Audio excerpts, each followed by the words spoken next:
Hello everyone, math वाला श्री सद्गुरु classes में आपका स्वागत है। आज हम आपको ब्रह्मा की रात्रि, दिन, कल्प, मनु, मनवंतर, चतुर्युगी, महायुग और संधि काल की गणित के बारे में चर्चा करेंगे। आइए देखते हैं। ये आपका ब्रह्मांड में चेतन जो है परमात्मा और आत्मा है, और उसी से संबंधित देखिए श्री ब्रह्मा की रात्रि, दिन, कल्प, मनु, मनवंतर, चतुर्युगी, महायुग और संधि काल क्या होता है, इसके बारे में हम आपको चर्चा करेंगे। आप जानते हैं कि ब्रह्मांड में कई आकाशगंगा जो है चक्कर लगा रही हैं। सबसे नीचे वाली आकाशगंगा अपने से ऊपर वाली आकाशगंगा का चक्कर लगा रही है। इसी के परिभ्रमण काल को हम कल्प कहते हैं। एक कल्प, आप देखिए कल्प क्या होता है। सबसे नीचे वाली आकाशगंगा अपने से ऊपर वाली आकाशगंगा का चक्कर लगा रही है, जो इसका परिभ्रमण काल है, यही आपका जो है एक कल्प के बराबर है। ये आपका कल्प हो गया। एक कल्प की माप कितनी है? 4 अरब 32 करोड़ वर्ष। एक कल्प की माप क्या है? 4 अरब 32 करोड़ वर्ष। यही जो है सृष्टि की आयु है। यही जो है सृष्टि की आयु है, 4 अरब 32 करोड़ वर्ष। और एक कल्प की माप, ब्रह्मा का एक दिन क्या है? एक कल्प। ब्रह्मा का एक दिन एक कल्प के बराबर है।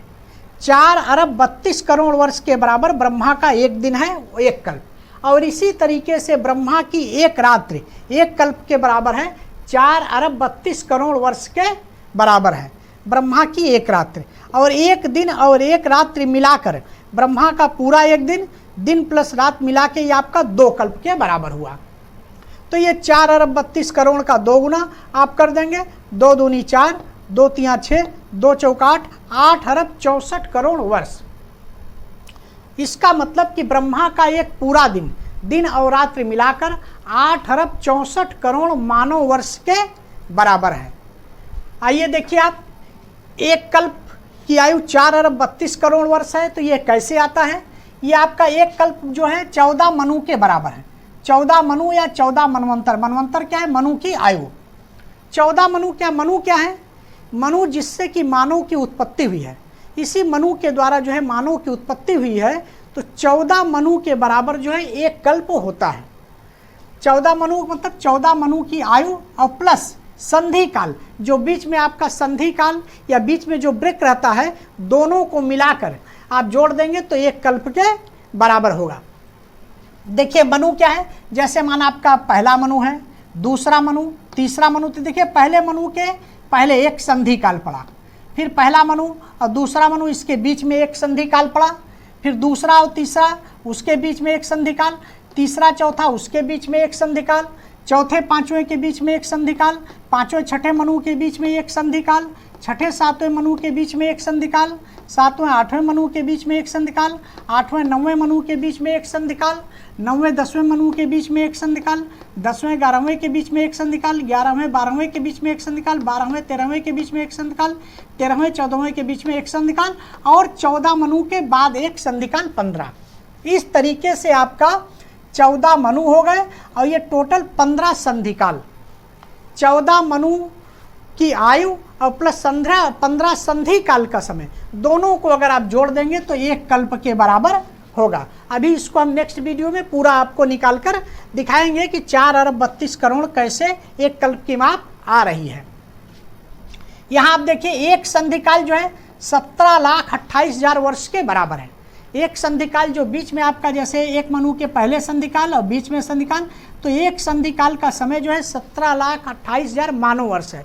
इतना ही 17,28,000 मानव वर्ष जो है एक सतयुग का भी समय होता है। एक सतयुग या कृतयुग का भी समय होता है, उतना ही समय ये संधि काल का भी होता है। मनु का समय कितना होता है? एक मनवंतर या एक मनु बराबर 71 चतुर्युगी। 71 चतुर्युगी के बराबर जो है एक मनवंतर या एक मनु का समय होता है। यही देखिए चतुर्युगी, यही आपका महायुग है। अब आप देखिए 71 चतुर्युगी के बराबर है, तो एक चतुर्युगी कितना होता है? एक चतुर्युगी का समय 4 युग के बराबर होता है। एक चतुर्युगी का समय 4 युग के बराबर होता है। कौन कौन से 4 युग हैं? सतयुग, त्रेता, द्वापर और कलयुग। चारों युग का समय आप जोड़ देंगे तो ये चारों युग का समय जोड़कर एक चतुर्युगी के बराबर होगा। इस तरीके से एक चतुर्युगी का समय आपका 43,20,000 वर्ष, 43,20,000 मानव वर्ष के बराबर है एक चतुर्युगी का समय। इसको भी अभी हम आगे नेक्स्ट वीडियो में ये पूरा आपको निकाल कर दिखाएंगे कि एक चतुर्युगी का समय 43,20,000 मानव वर्ष कैसे हो रहा है। अब देखिए एक मनवंतर जो है 71 चतुर्युगी के बराबर है, तो एक मनवंतर बराबर 71 चतुर्युगी, तो 43,20,000 वर्ष में 71 का आप मल्टीप्लाई कर देंगे, गुणा कर देंगे, तो 30,67,20,000 मानव वर्ष के बराबर हो गया। ये एक मनवंतर का समय आपका हो गया 30,67,20,000 मानव वर्ष।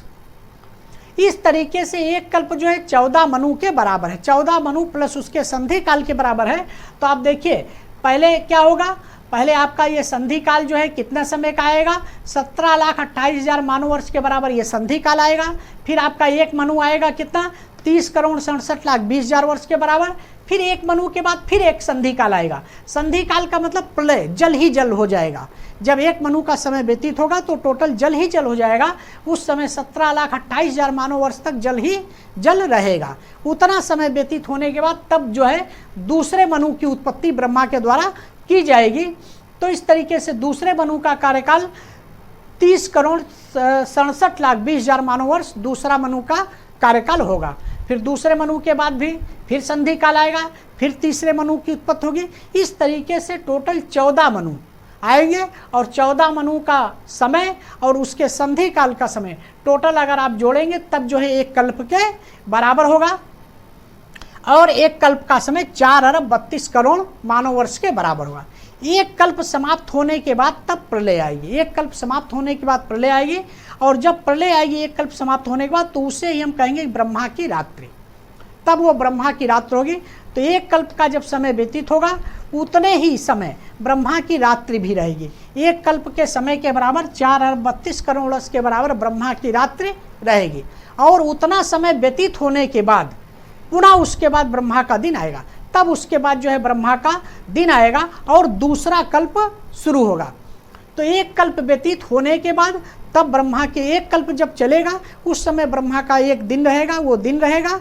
और जब एक कल्प का समय पूरा होगा तो ब्रह्मा की रात्रि आ जाएगी, वो पूरा फिर एक कल्प का समय व्यतीत होगा, तब पुनः ब्रह्मा का दिन आएगा और दूसरा कल्प आपका शुरू होगा। इस तरीके से जो है सृष्टि की रचना चलती रहती है। इस तरीके से आपने देखा ब्रह्मा की रात्रि क्या होती है, दिन क्या होता है, कल्प क्या है, मनु क्या है, मनवंतर क्या है, चतुर्युगी और महायुग दोनों एक ही चीज़ है, ये दोनों क्या है, और संधि काल क्या है, ये आपने देखा। अब आप एक देखिए कि जो कल्प है मुख्य कल्प, वैसे तो कल्प हमारे पास कहीं पुराणों में कहीं 30 कल्प बताया गया, कहीं 12 कल्प बताया गया है, लेकिन मुख्य कल्प आपके 5 हैं। कौन कौन से मुख्य कल्प हैं, पहला है देखिए महत्कल्प, दूसरा है हिरण्यगर्भ कल्प, तीसरा है ब्रह्मकल्प, चौथा है पद्म कल्प और पांचवा है वराह कल्प। पांचवा वराह कल्प है। इस समय आपका वराह कल्प चल रहा है, जिस कल्प में हम लोग हैं वो वराह कल्प चल रहा है। वराह कल्प ये आपका जो कल्प है वो वराह कल्प इस समय वर्तमान में चल रहा है।